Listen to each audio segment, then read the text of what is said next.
শুভ নববর্ষের প্রীতি শুভেচ্ছা ও ভালোবাসা জানিয়ে শুরু করছি।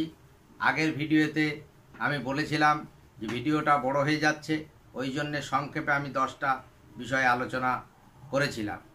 পিএনআরডিতে যে সেক্রেটারি মহাশয়ের সঙ্গে যে আলোচনাটা হয়েছিল, সেখানে 7টা দফা বলতে বাকি ছিল।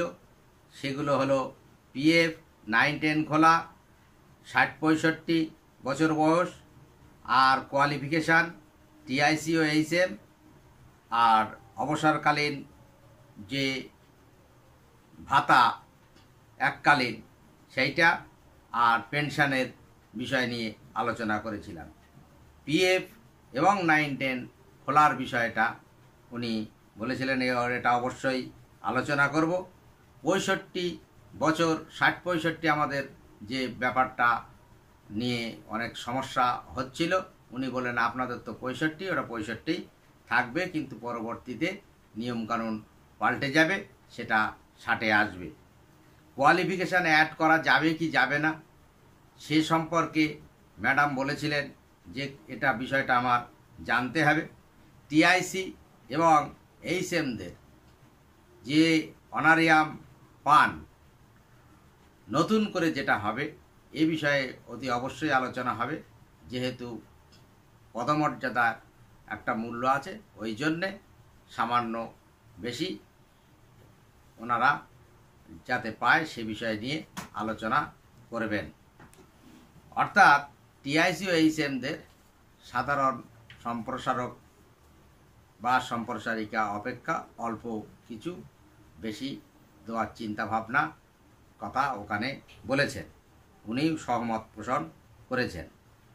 আর যারা এখনো পর্যন্ত অবসর করেছেন তার অর্থ পাননি, উনি বললেন জেলায় আমি চিঠি পাঠিয়েছি, আর যদি আপনাদের জানা কেউ থাকে তাহলে আপনারা এ বিষয়ে আমাদেরকে ওয়াকিবহাল করবেন।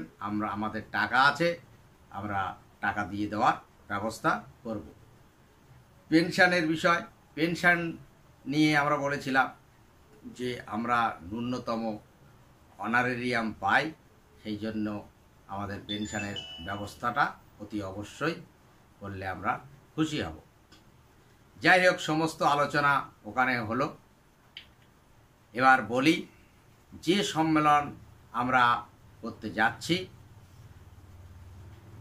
এই শনিবার অর্থাৎ গত শনিবার সন্ধ্যার পরে আমাদের মাননীয় শিক্ষামন্ত্রী পার্থবাবুর সঙ্গে আমার টেলিফোনে কথা হয়। আমি বলেছিলাম, স্যার আমাদের সম্মেলনের ডেটটা যদি দয়া করে দেন তাহলে আমরা খুশি হই, আমরা কলকাতার মধ্যে এই সম্মেলনটা করব। কারণ আগের দিন আপনি বলেছিলেন যে কলকাতার মধ্যে সম্মেলন আপনারা করুন, আমি অতি অবশ্যই ওই সম্মেলনে থাকব। আমরা কয়েকজন বসে ভেবেছিলাম যে সম্মেলনের তো তারিখটা স্যারকে দিয়ে নিয়ে নেওয়াটাই বাঞ্ছনীয়, কারণ স্যার বললে সেটা ফ্লপ না হতে পারে।